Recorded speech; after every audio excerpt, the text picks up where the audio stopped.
Olá pessoal, seja mais uma vez bem-vindo ao canal Programando Leve e a essa nossa playlist que é Aprendendo a Programar utilizando a linguagem C com o auxílio da IDE Code Blocks. Você é inscrito no meu canal ou nas minhas redes sociais? Se ainda não é, corra aqui embaixo, se inscreva, ative as notificações para não perder nenhuma novidade. Lembrando que as nossas aulas, elas são sequenciais. Você pode dar uma olhadinha, vai estar assim, aula 1, aula 2, aula 3 e assim sucessivamente. Então, qualquer dúvida é só você correr lá no geral da playlist e você vai poder acessar qualquer aula ou assistir todas elas para tirar qualquer dúvida. Lembrando, se tiver qualquer dúvida também, é só mandar um WhatsApp para esse número que está aqui embaixo.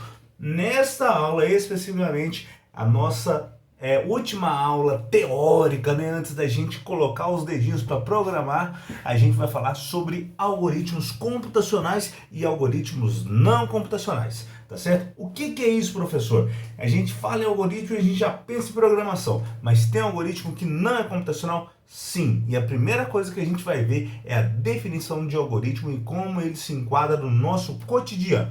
Muito bem, um algoritmo pode ser classificado como um conjunto de atividades ou um conjunto de ações, né, a serem executadas de forma cronológica, com tempo limitado, com o objetivo de se produzir um resultado esperado e bem definido, ok? Então essa é a definição de algoritmo. Tá, vamos especificar um pouco mais. Esse conjunto de ações a serem executadas de forma cronológica é um passo a passo para a execução de alguma atividade rotineira, né, do seu cotidiano. Muito bem, vamos especificar isso. Quando a gente fala um conjunto de atividades a serem executadas de forma cronológica, geralmente é uma atividade rotineira, né, que a gente pode detalhar ela em passo a passo, né, e que a sequência desses passos, né, é fundamental para a boa execução da atividade como um todo, tá certo? Quando a gente fala com tempo limitado, não quer dizer que você tem pouco tempo para isso. Porém, quer dizer que você tenha uma carga de tempo definida, né, bem estabelecida para executar essa atividade, tá certo? E por último, com resultado esperado e bem definido.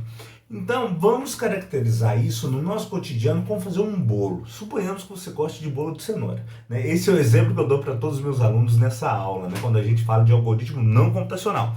Se você quer fazer um bolo de cenoura, você pede para sua mãe, para alguém, seu pai, fazer um bolo de cenoura para você, você já pensa naquele bolo de cenoura maravilhoso com aquela calda de chocolate. Isso é um resultado esperado e bem definido, tá certo? Daí, para você fazer esse bolo de cenoura e chegar nesse resultado, tem uma série de passos que nós devemos executar de forma cronológica, ou seja, um passo a passo a qual a gente não pode atropelar. Tá? Senão, esse resultado esperado e bem definido não será concretizado. E o tempo limitado para essa execução é o tempo que você ou alguém gastaria, né, para fazer esse bolo, tá certo? Você não tem um tempo o dia inteiro para fazer o bolo, tá? Quando a gente fala, você pode fazer um bolo para mim, né, a pessoa fala assim, olha, eu vou gastar tanto tempo para fazer esse bolo para você. Então, um processo de fabricação de um bolo se enquadra perfeitamente nas características de um algoritmo, assim como outras atividades no nosso cotidiano. Por exemplo, como trocar a lâmpada, trocar o pneu e assim por diante. Dar manutenção em algum dispositivo, pois todos eles têm um conjunto de passos a serem realizados de forma cronológica e você já tem um resultado esperado bem definido. Quando a gente fala desse resultado esperado e bem definido num algoritmo computacional, consiste em interpretarmos bem o que a gente precisa fazer para construir esse algoritmo. Então, o primeiro passo para você construir um algoritmo computacional é interpretar bem o enunciado e entender bem aquilo que está sendo solicitado para você, tá certo? E o que um algoritmo computacional faz, professor? Basicamente, ele vai automatizar algum processo ou ele vai representar digitalmente algum processo do mundo real, tá? É outra pergunta que eu faço bastante para os meus alunos. Basicamente, não existe um aplicativo, né? Quando a gente fala aplicativo, é um software que tem alguma aplicação no nosso cotidiano com o intuito de agilizar algum processo, tá certo? Pode ser no desktop, ou pode ser no notebook, ou no seu celular, não importa. Qualquer aplicativo, ele é baseado, né, numa ação ou num conjunto de processos do mundo real. Eu ainda não vi nenhum aplicativo, tá certo, que existe apenas no celular, que existe apenas no mundo digital, tá certo? Todos eles são a representação de alguma coisa que a gente faz no nosso dia a dia, tá? E aí, quando a gente fala em algoritmos, né, nessa aplicação, né, a gente vai remeter lá naquela primeira aula, quando a gente falou do princípio de funcionamento do computador. Por quê, professor? Porque quando a gente fala do algoritmo, né, assim como o computador, né, tem entrada, processamento e saída, o algoritmo também possui essas três partes e ele possui uma quarta parte, que é a declaração de variáveis. Tá certo? Então, quando você for fazer o seu algoritmo computacional, ele deverá ter entrada, processamento e saída, e antes disso, deverá ter também a declaração de variáveis. Lá no algoritmo não computacional, eu tenho também a declaração de variáveis? Pois bem, se a gente considerar os ingredientes do bolo, né, que a gente utiliza para a fabricação de um bolo, os mesmos são parecidos com as variáveis, pois quando a gente vai fazer um bolo de cenoura, a gente não usa laranja, né? A gente usa laranja para fazer bolo de laranja. Então, esses ingredientes, né, separar esses ingredientes primeiramente, pode ser caracterizado como a declaração de variáveis no mundo dos algoritmos, tá certo? E aí você me pergunta, professor, mas quais são as variáveis? O que são variáveis e o que elas representam? Muito bem, uma variável é uma determinada característica, né, que seu valor pode se alternar ao longo do tempo, né, que pode variar, né, trocar esse valor ao longo do tempo.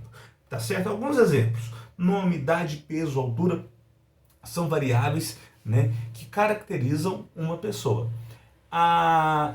De uma pessoa, obviamente, ela não vai mudar a sua altura, né, a não ser que ela esteja em fase de crescimento, ou não vai mudar o seu nome, tá? Essas questões não variam. Porém, de pessoa para pessoa, essas características vão variar. Então, para caracterizar certa pessoa, essas variáveis terão um valor, para outra pessoa, essas mesmas variáveis terão outros valores, tá certo? Tá? Outros exemplos de variável: distância, comprimento, peso, volume, variáveis que caracterizam medidas de uma maneira geral. Tá? Tudo que você vai fazer ao comprimento da mesa, ele tem um valor. Se você for olhar o comprimento do carro, ele vai ter outro valor, tá certo? Então, esse comprimento é uma variável de acordo com o objeto que você está medindo, tá certo? E diante disso, né, basicamente nós vamos trabalhar nas nossas aulas três tipos de variáveis, tá certo? E depois disso, existem outros tipos? Existem vários tipos que possuem diversas aplicações, obviamente, porém, para as nossas aulas nós não vamos englobar isso nesse momento. Como a gente está na introdução da programação, a gente vai trabalhar com três tipos de variáveis: as variáveis do tipo caractere, do tipo inteiro e do tipo real. Que dentro da linguagem C, né, a gente vai utilizar aí, esses termos em inglês. Então a gente vai trabalhar com character, integer e float. Né? O que é o character? O character, que a gente vai representar pelo char, tá certo? É um tipo de variável que armazena letras, números e símbolos de maneira geral. Lembrando que quando você utilizar símbolos no char, você não... lembrando que quando você utilizar números numa variável do tipo char, você não irá fazer operações aritméticas com esses números, tá certo? Ele vai representar um valor, porém não será possível você ter operações aritméticas com ele, tá? Quando eu declaro uma variável do tipo char, tá ok? Eu preciso, já entrei aqui na próxima aula, tá certo? Eu preciso, né, determinar o tamanho desse char. O que quer dizer esse tamanho? Por exemplo, se eu tenho um nome, eu coloquei aqui no exemplo aqui da declaração um numeral 10 entre colchetes. Isso significa que o nome poderá ter até 10 caracteres. Tá? Diante disso, né, a gente fala que o char, né, é a base para a construção de uma string. O que é um string? É um conjunto de chars. Pois, quando tem apenas um caractere, ou seja, uma letra, um número, por exemplo, ou um símbolo, ele é um char. Agora, se eu quero utilizar várias letras para formar um nome, para formar alguma informação que seja, ele vai ser um string, porque ele estará cada um desses chars concatenado um ao outro, tá certo? Então, é de extrema importância que eu mostre, né, quanto que será o tamanho do meu char, tá certo? Ou seja, o tamanho da minha string, que é um conjunto de chars, beleza?